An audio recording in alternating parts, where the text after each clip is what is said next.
नमस्कार। मैं सुरेंद्र पांडे आपके समक्ष पुनः उपस्थित हूँ। कक्षा 10वीं के नवीनतम पाठ्यक्रम के मुताबिक व्याकरण के प्रथम पाठ को लेकर आप लोगों को कक्षा 10 में व्याकरण से चार चीज़ें पढ़नी होंगी। पहला, रचना की दृष्टि से वाक्य के भेद। दूसरा, वाच्य। तीसरा, रस।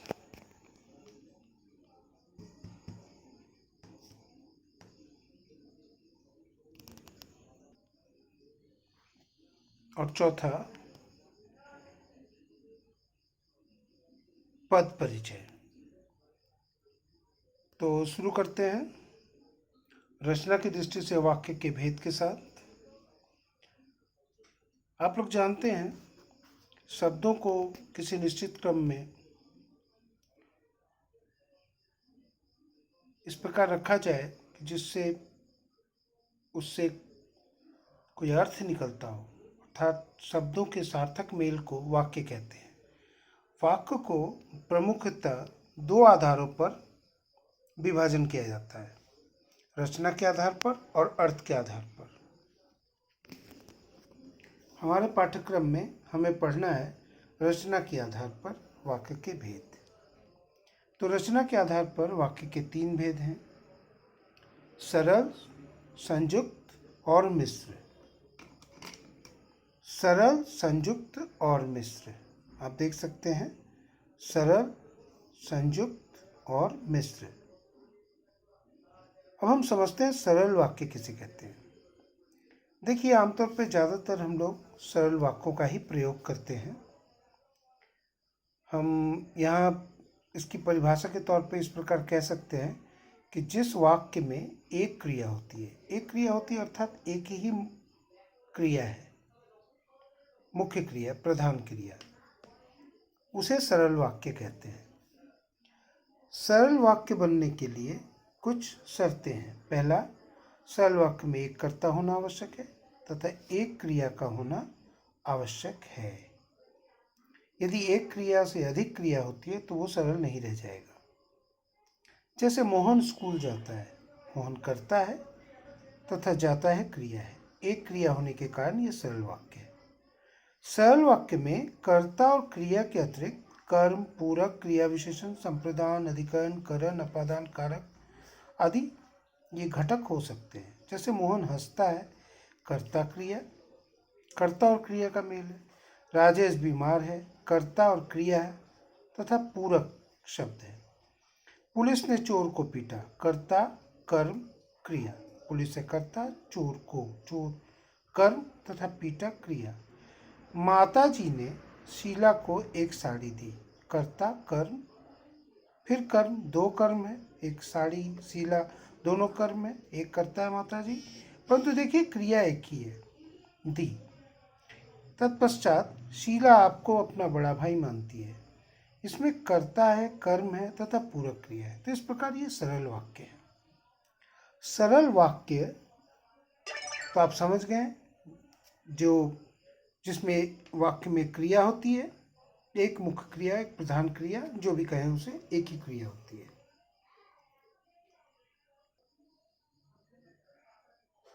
अब हम समझते हैं संयुक्त वाक्य को। संयुक्त वाक्य को समझने के पहले एक साधारण सी बात आप समझने का प्रयास करें कि सरल वाक्य तो आप समझ गए हैं, तो 2 या 2 से अधिक सरल वाक्यों को हम योजकों के सहारे यदि जोड़ते हैं, 2 या 2 से अधिक सरल वाक्यों को यदि हम योजकों के सहारे जोड़ते हैं तो वे संयुक्त वाक्य बन जाते हैं। बस एक चीज का ध्यान रखने की जरूरत है कि वे एक दूसरे पर आश्रित ना हो।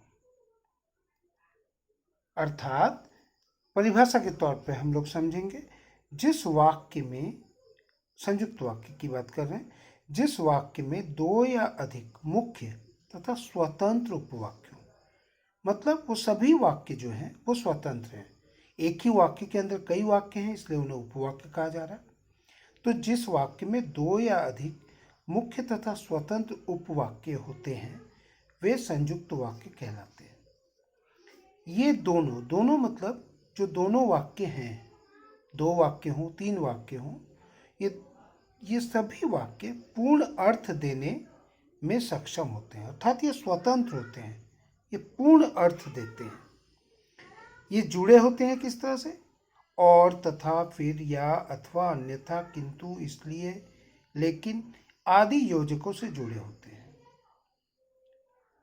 इनका स्वतंत्र अस्तित्व होता है। उदाहरण देखिए, हम लोग पुणे घूमने गए और वहाँ 4 दिन रहे, अर्थात हम लोग पुणे घूमने गए और हम लोग वहाँ 4 दिन रहे। दोनों ही स्वतंत्र हैं, दोनों ही स्वतंत्र अर्थ दे रहे हैं।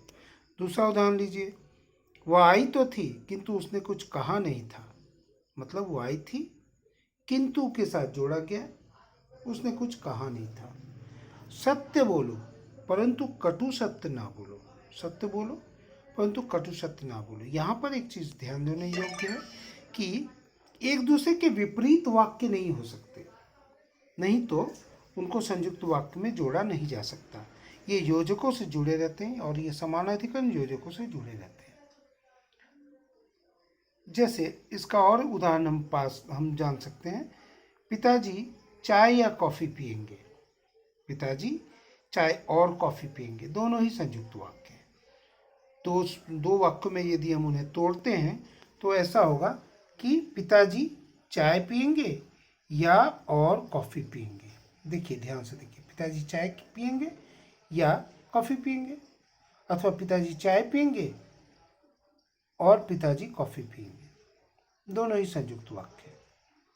उम्मीद करता हूँ कि आप समझे होंगे। इसके बाद आप अभ्यास करेंगे तो और भी स्पष्ट हो जाएगा। अब हम लोग समझते हैं मिश्र वाक्य। मिश्र वाक्य में क्या होता है, ध्यान दीजिए। मिश्र वाक्य में एक से अधिक उपवाक्य होते हैं। एक से अधिक वाक्य तो होंगे ही, तभी उन्हें उपवाक्य कह रहे हैं। मतलब ये भी 2 या 2 से अधिक वाक्यों से मिलकर बनते हैं, बस इसमें एक अंतर है, उनमें एक उपवाक्य प्रधान होता है, अर्थात एक वाक्य जो होगा वो प्रधान होगा, मूल वाक्य होगा, तथा अन्य एक या अधिक उपवाक्य उस पर आश्रित होते हैं। मतलब एक मूल वाक्य पर दूसरे अन्य उपवाक्य आश्रित होते हैं। और ये जो उपवाक्य होते हैं ये सभी आपस में व्युत्क्रम योजकों, जैसे कि, यदि, अगर, तो, तथापि, यद्यपि, इसलिए आदि से जुड़े हुए होते हैं। देखिए, यहाँ भी इसलिए है और संयुक्त वाक्य में भी इसलिए जुड़ते हैं, परंतु दोनों में अंतर है। आप कैसे समझेंगे वो मैं बताता हूँ। यहाँ आप उदाहरण देखिए, यदि मैं ना आया होता तो काम ना बनता। यहाँ देखिए, यदि मैं ना आया होता तो काम ना बनता। इसमें काम ना बनता प्रधान उपवाक्य पर, यदि मैं ना आया होता उपवाक्य आश्रित है। कैसे समझेंगे कौन सा प्रधान है कौन सा आश्रित उपवाक्य है? बेहद सही आसान तरीका है, मिश्र वाक्य को आप सरल वाक्य में बदलिए। जो रह जाता है क्रिया, वही जो मूल क्रिया रह जाएगी, वही उस क्रिया से जो वाक्य बन रहा वही है प्रधान वाक्य। जैसे मैं ना आया होता तो काम ना बनता, मेरे ना आने से काम ना बनता। काम ना बनता बदल नहीं रहा है, इसलिए काम ना बनता प्रधान उपवाक्य है। दूसरे उदाहरण देखिए, अध्यापक ने बताया कि कल स्कूल में छुट्टी होगी, कल स्कूल में छुट्टी होगी। अध्यापक ने बताया कल स्कूल में छुट्टी होगी। ये सब उदाहरण है। यहाँ पर देखिए, आश्रित उपवाक्य है कल स्कूल में छुट्टी होगी। वह मेरा भाई है जो कमरे में बैठा है, जो लड़का कमरे में बैठा है वो मेरा भाई है। ध्यान दीजिए, यहाँ जो लड़का कमरे में बैठा है वो मेरा भाई है, वो मेरा भाई है, ये मूल उपवाक्य है प्रधान, और इस पर आश्रित है जो लड़का कमरे में बैठा है। जब मैं छोटा था तब साइकिल खूब चलाता था, साइकिल खूब चलाता था ये मुख्य उपवाक्य है। इसकी जो क्रिया है वो नहीं बदलती है, इसलिए ये मुख्य उपवाक्य है। परंतु जब मैं छोटा था, इसको मैं बदल सकते हैं हम लोग। जब मैं छोटा था, या मेरे छोटे रहने पर साइकिल खूब चलाता था, ये भी हो सकता है यदि हम सरल में बदलें तो। अंतिम देखिए उदाहरण, यदि इस बार वर्षा ना हुई तो सारी फसल नष्ट हो जाएगी।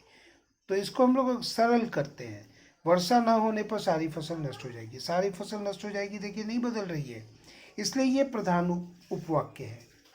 और यदि इस बार वर्षा ना हुई तो ये आश्रित उपवाक्य है। आश्रित उपवाक्य आमतौर पे कि, जब, तब, यदि, तो से इनकी शुरुआत होती है। तो उम्मीद करता हूँ कि आपको समझ में आया होगा। आज के लिए इतना ही।